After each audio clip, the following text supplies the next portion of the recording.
Pendidikan Islam merupakan bagian integral dalam konteks pendidikan nasional yang mengajarkan nilai-nilai kebaikan yang bersifat universal yang pelaksanaannya diterapkan dalam kehidupan sehari-hari. Pendidikan Islam bertujuan untuk membentuk pribadi muslim seutuhnya, mengembangkan seluruh potensi manusia baik yang berbentuk jasmaniyah maupun rohaniyah, serta menumbuh suburkan hubungan yang harmonis setiap pribadi dengan Allah Subhanahu wa Ta'ala, sesama manusia, dan alam semesta secara seimbang. Pendidikan Islam merupakan perwujudan dan penanaman nilai-nilai Islam dalam pribadi peserta didik. Peserta didik kita harus mampu memelihara apa yang sudah baik, mengambil hal-hal baru yang lebih baik.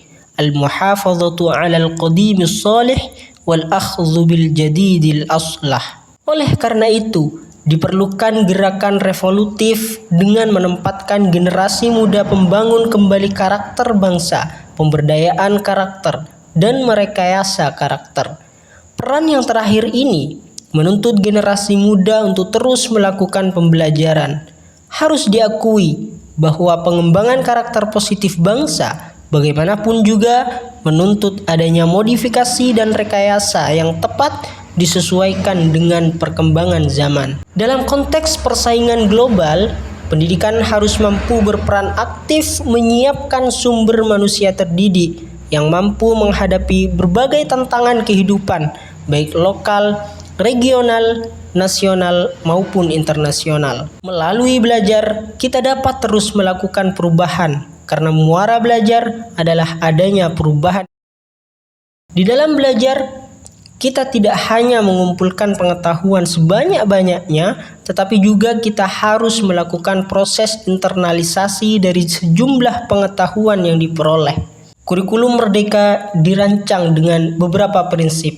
Pertama, pengembangan karakter, yaitu pengembangan kompetensi spiritual, moral, sosial, dan emosional peserta didik, baik dengan pengalokasian waktu khusus maupun secara terintegrasi dengan proses pembelajaran. Fleksibel, yaitu dapat disesuaikan dengan kebutuhan pengembangan kompetensi peserta didik, karakteristik satuan pendidikan, dan konteks lingkungan sosial budaya setempat. Berikutnya, berfokus pada muatan esensial, yaitu berpusat pada muatan yang paling diperlukan untuk mengembangkan kompetensi dan karakter peserta didik agar pendidik memiliki waktu yang memadai untuk melakukan pembelajaran yang mendalam dan bermakna. Kurikulum Merdeka ditetapkan melalui Keputusan Menteri Agama Nomor 450 Tahun 2024. Hal ini merupakan jawaban terhadap berbagai tuntutan yang sangat dinamis yang ada di tengah-tengah masyarakat, khususnya lingkungan madrasah. Beberapa hal penting terkait pelatihan implementasi kurikulum Merdeka pada madrasah.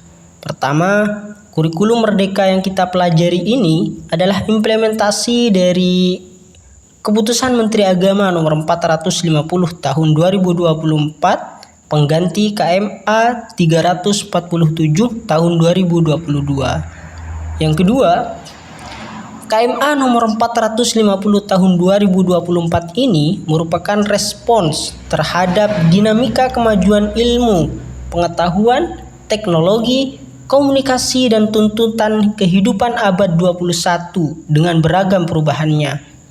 Yang ketiga, kurikulum madrasah memang dirancang dengan tujuan berkembangnya potensi peserta didik agar menjadi manusia yang beriman, bertakwa kepada Tuhan Yang Maha Esa, berakhlak mulia, sehat, berilmu, cakap, kreatif, mandiri, dan menjadi warga negara yang demokratis serta bertanggung jawab. Yang keempat, kurikulum ini memberikan keleluasaan kepada guru untuk berinovasi, berkreasi, dan membangun pembelajaran yang menyenangkan. 5. Kurikulum ini juga memuat proyek penguatan profil pelajar Pancasila dan rahmatan lil alamin, disebut P5RA. Yang keenam, di madrasah P5 diperkaya dengan rahmatan lil alamin. Rahmatan lil alamin ini memberikan nilai lebih pada P5. Nilai ini akan membimbing peserta didik menjadi manusia moderat, manusia dengan pemahaman keagamaan yang terinternalisasi dalam diri peserta didik, sehingga nilai-nilai agama menjadi pertimbangan dalam cara berpikir, bersikap, dan bertindak untuk menyikapi fenomena kehidupan ini. Teruslah belajar, karena orang yang terus belajar, mereka adalah pemilik masa depan.